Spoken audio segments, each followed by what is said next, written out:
Hi, my name is Melissa, and welcome to my video about a recent physics event which I chose to be the first direct detection of gravitational waves, which happened in 2015.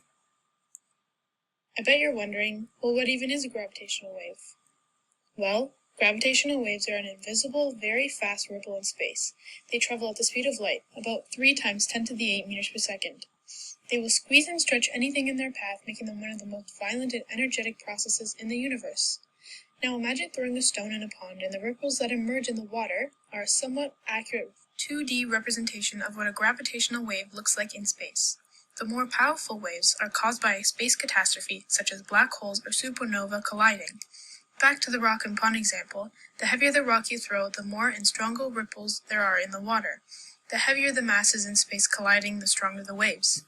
Gravitational waves can happen with almost anything that collides, but they are too minuscule to even feel or detect with the best detection devices. So theoretically, gravitational waves could exist at any frequency. Back in 2015, scientists detected 2 spiraling black holes that had collided with each other to make one big black hole that is estimated to be about 1.3 billion light-years away. The merging of the 2 resulted in 3 solar masses to be emitted. Here's a refresher of simpler concepts in case you're confused. We know that the presence of mass will result in a gravitational pull and that the total force is equal to mass times acceleration, or Newton's second law, which states exactly that. Well, who originally discovered these? The first theory of gravitational waves was proposed by Henri Poincare in 1905. He was a French mathematician, theoretical physicist, engineer, and philosopher of science. The theory was later predicted and refined by Albert Einstein in 1916, using his famous general relativity theory.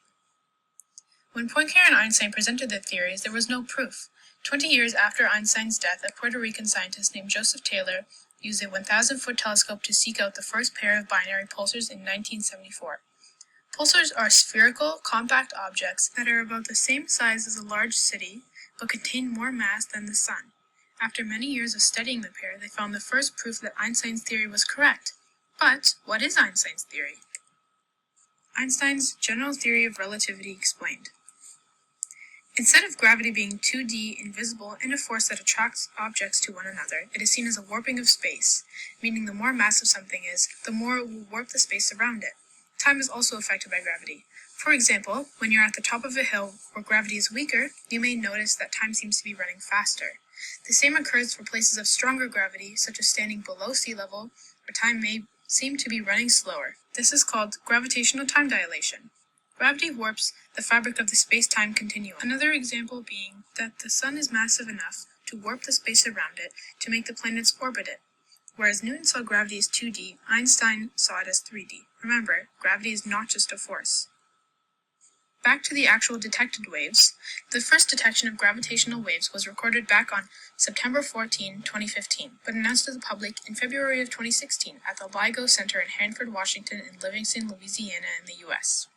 The 2 inward spiraling black holes with solar masses of 29 and 36 were named GW 150914 after the date that they were discovered, creating one massive black hole.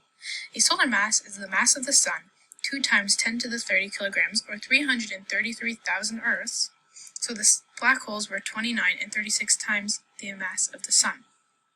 Black holes are the heaviest things in the universe. After colliding, this black hole created the first detected gravitational waves in history. The 2 black holes were likely formed 2 billion years ago after the Big Bang, but collided together about 1.3 billion years ago. How were they detected? LIGO stands for the Laser Interferometer Gravitational Wave Observatory. Gravitational waves can cause space to stretch and compress simultaneously in a perpendicular direction. At LIGO, they allow light waves from the contraction and expansion to interfere so we can detect them. At LIGO, they use lasers and mirrors to create a detection device with 2 4-kilometer-long perpendicular arms. The LIGO device uses those lasers to produce light waves that cancel each other out. When a gravitational wave comes along, it disrupts the destructive interference of the light waves and creates constructive interference, making the laser hit the detector. The laser hits the detector with a force varying on how strong the gravitational wave was, and the arms of the device stretch and compress for as long as the wave lasts. In 2017, the Nobel Prize for Physics was awarded to the amazing scientists who were able to make this discovery possible: Rene Wise, Barry Barish, and Kip Thorne.